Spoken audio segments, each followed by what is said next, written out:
किसी का परिवार न टूटे, बहन का प्यार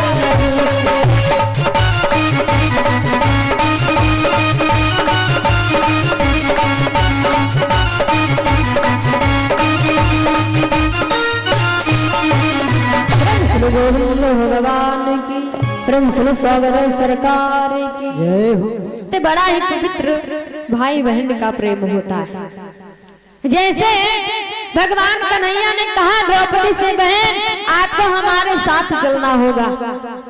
द्रौपदी पहने चप्पल, आगे आगे भगवान कन्हैया पीछे पीछे से द्रौपदी, और कहते माताएं बहने हमारी चप्पल पहनते जानते हो, हिल वाली सैंडल, हिल वाली सैंडल पहनती हैं। और कहते हैं जो इसी प्रकार सैंडलों की ऊंचाई बढ़ती रही ना, तो एक सैंडलों के नीचे लाठी लगाना पड़ेगा। इतने ऊंचे ऊंचे चप्पल पहनते गिरे तो सारे दांत बाहर आ जाएंगे, लेकिन नहीं, ये फैशन है एक प्रकार का। तो द्रौपदी खड़ाऊ पहने हैं, आगे आगे भगवान कन्हैया जा रहे, पीछे पीछे द्रौपदी, और चप्पल की आवाज खटपट की आती है। जब खटपट की आवाज आती है तो भगवान कन्हैया पीछे मुड़ के देखा, अरे बहन ये आवाज कैसी आ रही? तो द्रौपदी कहती भैया ये आवाज हमारे चप्पल की है। भगवान कन्हैया कहते हैं दुष्ट, तेरे को मालूम नहीं है चारों तरफ दुश्मनों को डेरे लगे हैं, अगर कोई भी आवाज सुन जाएगा तो जान पड़ेगा, तो फौरन पता नहीं लगेगा कि किधर तू गई और किधर मैं। इसलिए चप्पल निकाल। भगवान कन्हैया ने चप्पल निकलवा लिए, द्रौपदी के पीताम्बर में लपेट करके अपने कांधे पे रख लिया, कंधों पे चप्पल लटका लिया, पीताम्बर से बांध करके। भगवान कन्हैया अपने भक्त के लिए क्या क्या नहीं करते। पहुंचे कहाँ?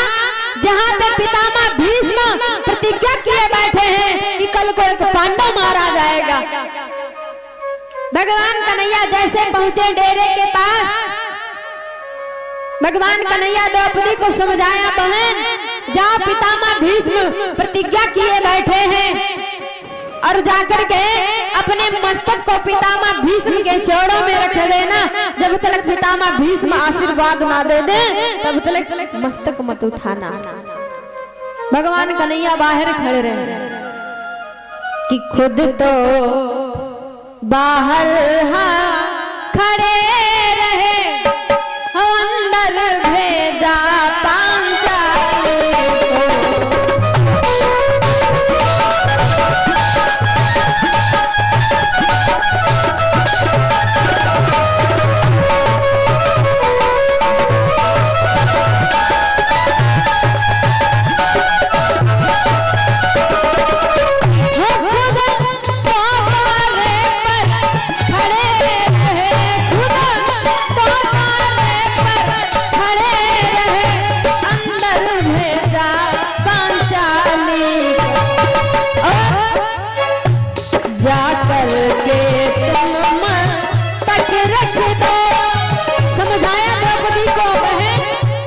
जाकर के तुम मस्तक रख दो भीष्म बाबा के चरणों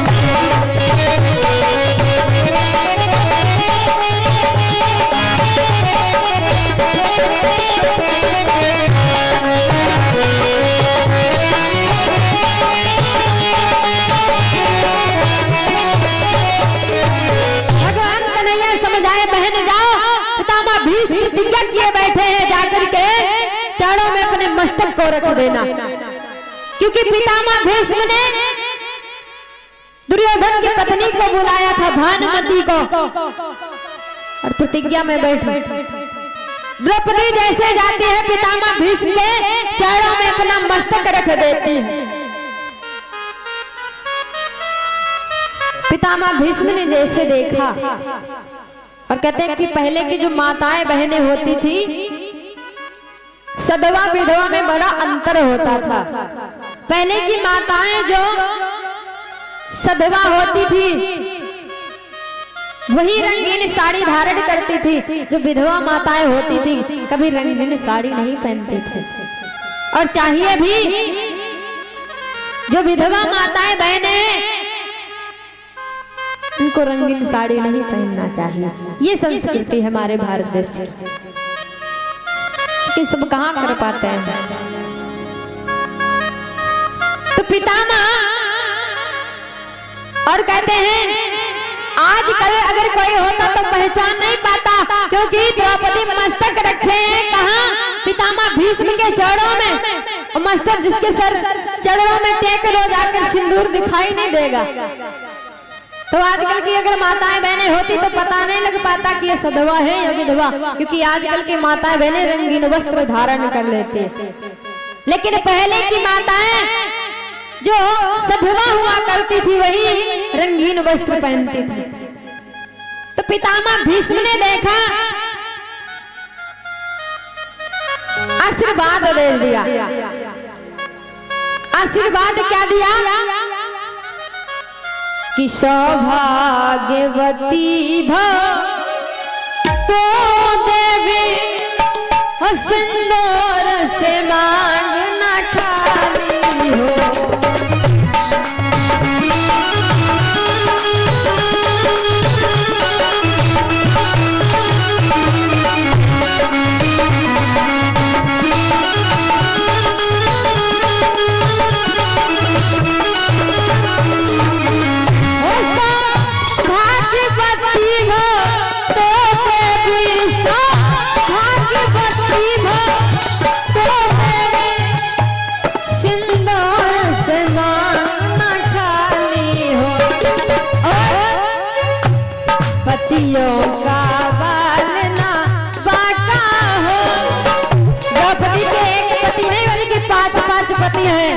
अगर एक पति होता तो पति का बाल ना बाका हो, लेकिन द्रौपदी के एक नहीं 5-5 पति है, इसलिए पतियों का बाल ना बाका हो तो वीर कुमारों वाली।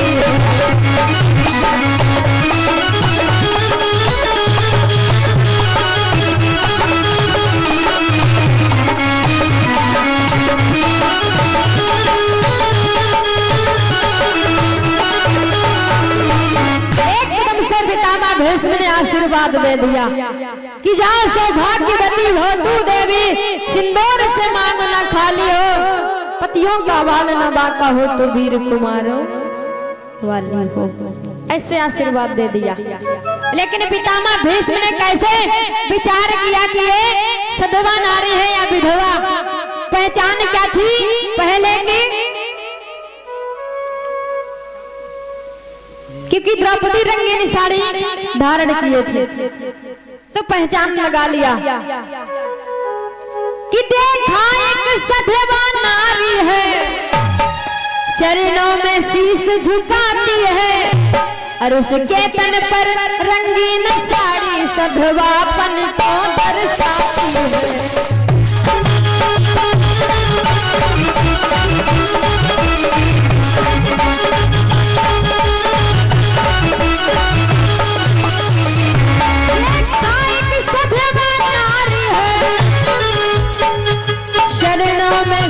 झुकाती है और उसके तन पे रंगीन साड़ी सधवापन को दर्शाती है।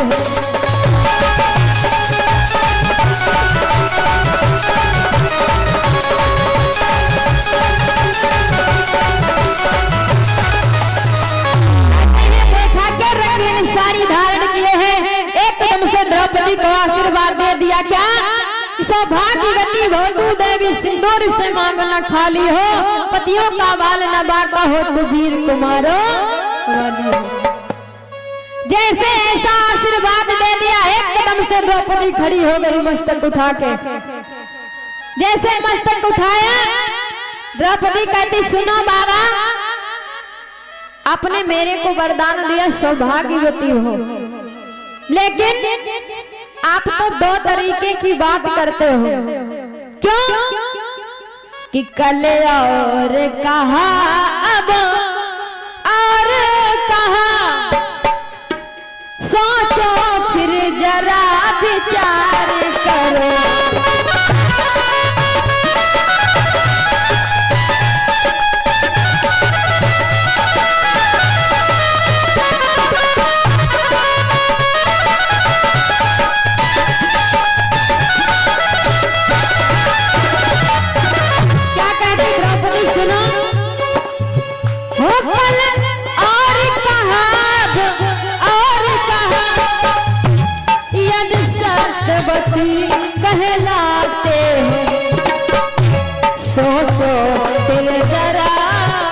विचार करो प्रश्नों की याद दिलाते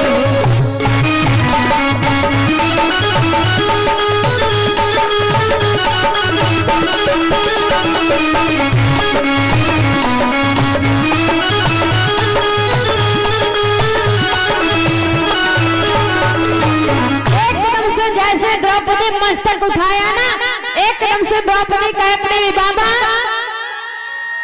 आप तो दो तरीके की बात करते हो कि कल और कहा अब और। कल तो आपने कहा कि कल को एक पांडव मार दिया जाएगा और आज मुझे सौभाग्यवती धोखा आशीर्वाद दे रहे। दो तरीके की बात कर रहे हो कि दोनों बातों में बाबा तुम्हारी इन दो बातों में मैं कौन सी बात सच्ची मानूं? कि दोनों बातों में बाबा बात सच्ची कौन सी है? दोनों बातों में बाबा बात सच्ची कौन सी है?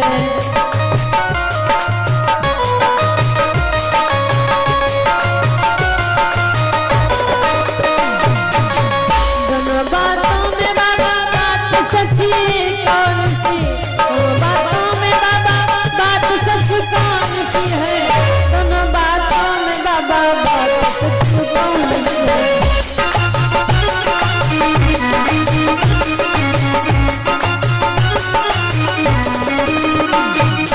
एकदम से जैसे द्रौपदी कहती है तुम तो दो तरीके की बात करते हो।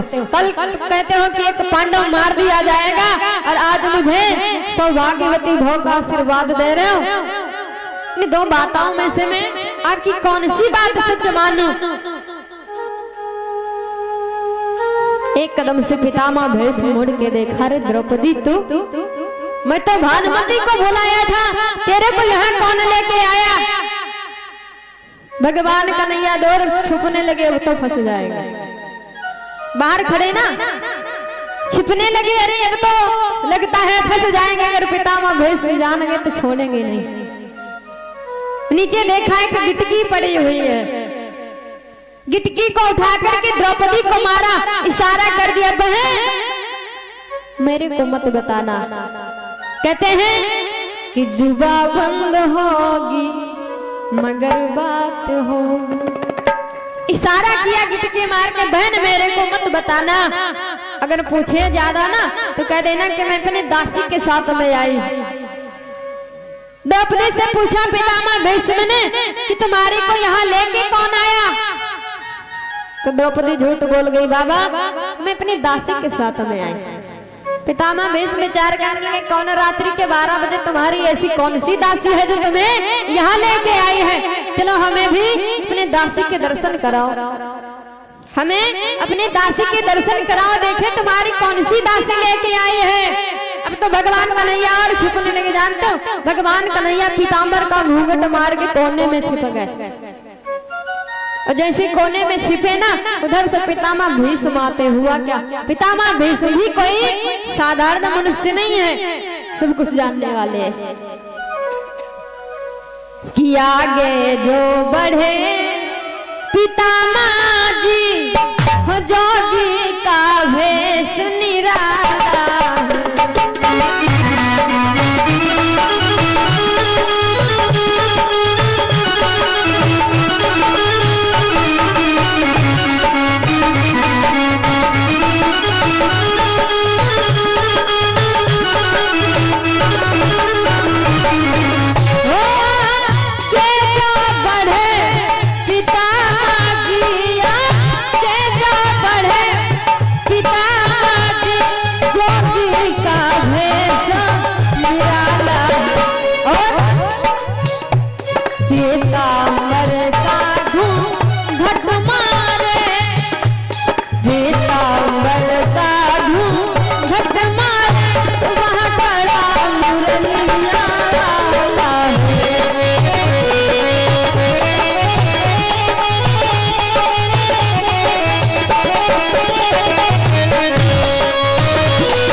गोविंद भगवान की, सावर सरकार की जय हो। भगवान कन्हैया पीताम्बर का घूंघट मारे जैसे कोने में छिपे पितामह जी भीष्म ने देखा, रे कन्हैया तो मैं तो समझा था कि तू बचपन में माखन की चोरी करता था, लेकिन तू तो बूढ़ा होने को आया है। लेकिन कि बूढ़ा होने को आया है पर अभी नहीं गई चोरी।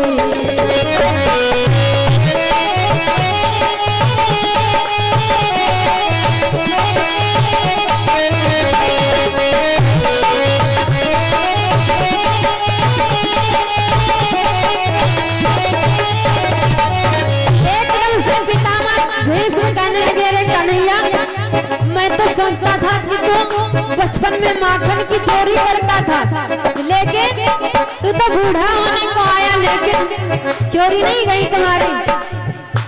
बूढ़ा होने को आया है, हो बूढ़ा होने को आया है पर अभी नहीं गई चोरी।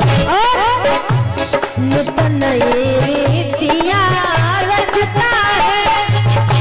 नूतन रीतियां रचता है हमसे चोरी हमसे।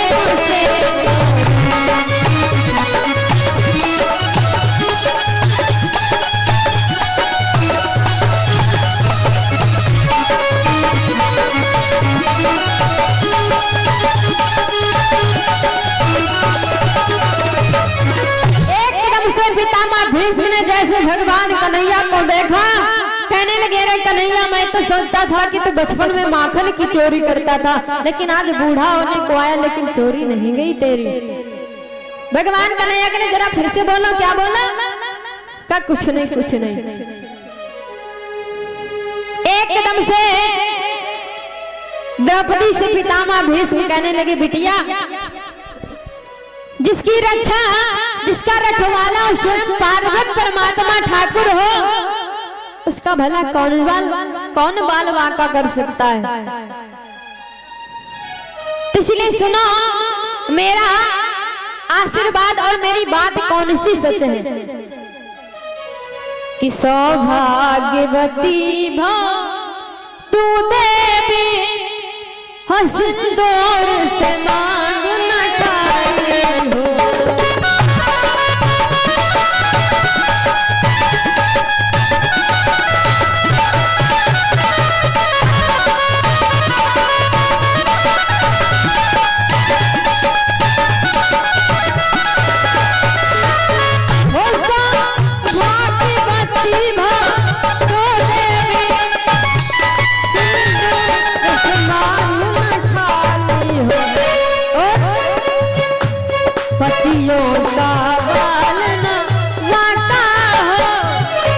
पतियों का बाल न बाका हो, तो वीर कुमार काली हो।